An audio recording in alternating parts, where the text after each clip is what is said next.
श्री गणेशाय नमः. श्री स्वामी समर्थ. आज आपण चौथ्या खंडातल्या उत्तरकांडाचा 56वा सर्ग पुढे वाचूया.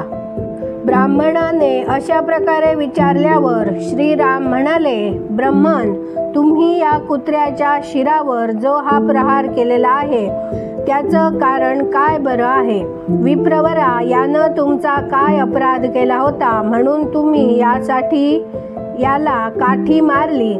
क्रोध हा प्राणहरण करणारा शत्रू आहे. क्रोधाला मित्रमुखी शत्रू म्हणतात. म्हणजे तो बाह्यातकारी मित्रासारखा दिसतो तरी प्रत्यक्षात शत्रू आहे. क्रोध अत्यंत क्षीण तलवार आहे. तसंच क्रोध साऱ्या सद्गुणांना ओढून घेत असतो. मनुष्य जे तप करतो, यज्ञ करतो आणि दान करतो त्या साऱ्यांचं पुण्य तो क्रोधाद्वारे नष्ट करून टाकतो. म्हणून क्रोधाचा त्याग केला पाहिजे. दुष्ट घोड्यांप्रमाणे विषयांकडे धावणाऱ्या इंद्रियांना त्या विषयांपासून दूर हटवून धैर्यपूर्वक त्यांना नियंत्रणात ठेविलं पाहिजे. माणसानं आपल्या आसपास असणाऱ्या लोकांचं मन, वाणी, क्रिया आणि दृष्टी याद्वारे भलंच करणं आवश्यक आहे. कुणाचाही द्वेष करू नये. असं केल्यानं त्याला पाप लागत नाही. आपलं दुष्ट मन जो अनर्थ करू शकतं त्याला तसा अनर्थ क्षीण तलवार, पायांखाली तुडविलेला साप किंवा सदा क्रुद्ध राहणारा शत्रू देखील करू शकत नाही. ज्याला विनयाचं शिक्षण मिळालेलं असेल त्याची देखील प्रकृती नवीन होत नाही. कुणी आपली दुष्ट प्रकृती कितीही लपविली तरी त्याच्या कामात त्याचा दुष्टपणा निश्चितपणानं प्रकट होतोच. क्लेशरहित कर्मे करणारे श्रीराम असे म्हणाल्यावर सर्वार्थ सिद्ध नावाचा ब्राह्मण त्यांना म्हणाला, प्रभो, माझं मन क्रोधवश झालं होतं म्हणून मी याला काठीनं मारलं. भिक्षेची वेळ निघून गेली होती तरीही भुकेला असल्यामुळं मी भिक्षा मागण्यासाठी दारोदार हिंडत होतो. हा कुत्रा रस्त्यात मध्येच उभा होता. मी वारंवार सांगितलं, तू रस्त्यातून बाजूला हो, परंतु हा स्वैरपणानं हिंडत रस्त्याच्या मध्येच जाऊन उभा राहिला.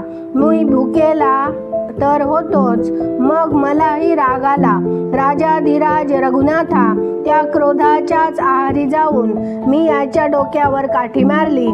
मी अपराधी आहे, तुम्ही मला शिक्षा करा.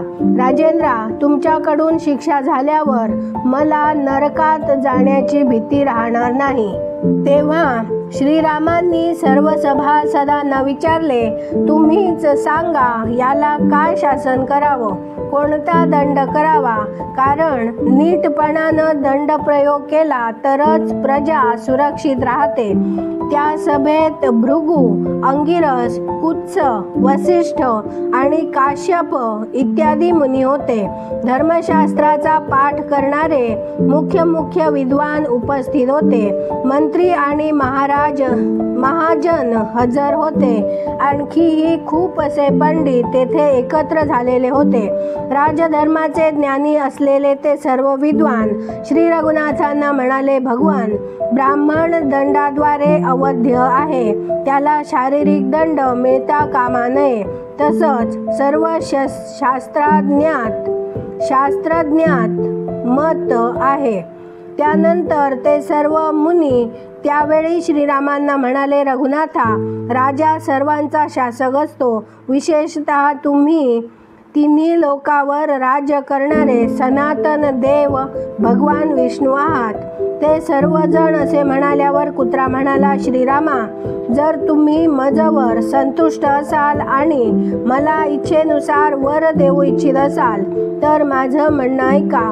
वीर नरेश्वरा, तुम्ही प्रतिज्ञापूर्वक विचारलं की मी तुझं काय काम करू. अशा प्रकारे तुम्ही माझी इच्छा पूर्ण करण्याची प्रतिज्ञा केली आहे. म्हणून सांगतो की या ब्राह्मणाला महंत करा. त्याला कालंजरात एका मठाचं अधिपत्य प्रदान करा. हे ऐकून श्रीरामांनी त्याला कुलपती पदावर अभिषेक केला. अशा प्रकारे पूजित झालेला तो ब्राह्मण हत्तीच्या पाठीवर बसून मोठ्या आनंदाने तेथून निघून गेला. तेव्हा श्रीरामांचे मंत्री हसून म्हणाले, महातेजस्वी महाराज, हा तर याला वरच देण्यात आला, शाप किंवा दंड नव्हे. मंत्री असे म्हणाल्यावर श्रीराम म्हणाले, कोणत्या कर्माचा काय परिणाम होतो ते तुम्ही जाणत नाही. ब्राह्मणाला मठाधीशाचं पद का दिलं गेलं ते हा कुत्रा जाणतो. त्यानंतर श्रीरामांनी विचारल्यावर कुत्रा म्हणाला, रघुनंदना, मी पूर्वजन्मी कालंजराच्या मठात कुलपती होतो. तिथं मी यज्ञयाग करून शिष्टान्न भोजन करीत असे. देवा ब्राह्मणांची पूजा करून दासदासींना त्यांचा न्यायोचित भाग वाटून मी शुभ कार्यात वेळ घालवीत असे. देवसंपत्तीचं रक्षण करून तसंच विनय आणि शील संपन्न राहून सर्व प्राण्यांचं हित साधण्यासाठी मी तत्पर राहत असे. तरीही मला ही घोर अवस्था तसंच अधमगती प्राप्त झाली. मग जो असा क्रोधी आहे, ज्यानं धर्माचा त्याग केला आहे, जो दुसऱ्याचं अहित करतो, तसंच क्रूर, कठोर, मूर्ख आणि अधर्मी असणारा, क्रोधवश होणारा हा ब्राह्मण तर मठाधीश होऊन स्वतःसह वरच्या आणि खालच्या 7 पिढ्यांनाही नरकात लोटल्याशिवाय राहणार नाही. म्हणून कुठल्याही अवस्थेत मठाधीशाचं पद ग्रहण करता कामा नये.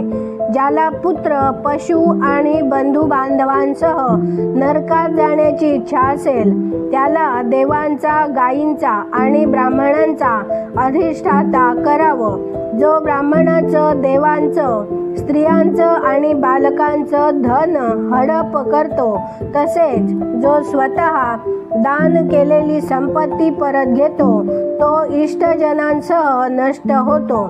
रघुनाथा, जो ब्राह्मणाचं आणि देवांचं द्रव्य हडप करतो, तो लवकरच अविची नावाच्या घोर नरकात पडतो. जो देवांची आणि ब्राह्मणांची संपत्ती हडपण्याचा नुसता विचार देखील मनात आणतो, तो नराधम निश्चितपणानं एका नरकातून दुसऱ्या नरकात पडत राहतो.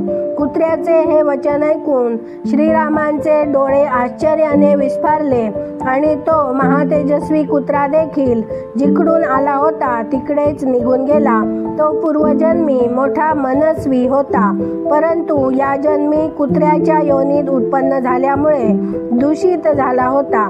त्या महाभाग कुत्र्याने काशीला जाऊन प्रायोपवेशन केले आणि प्राणत्याग केला.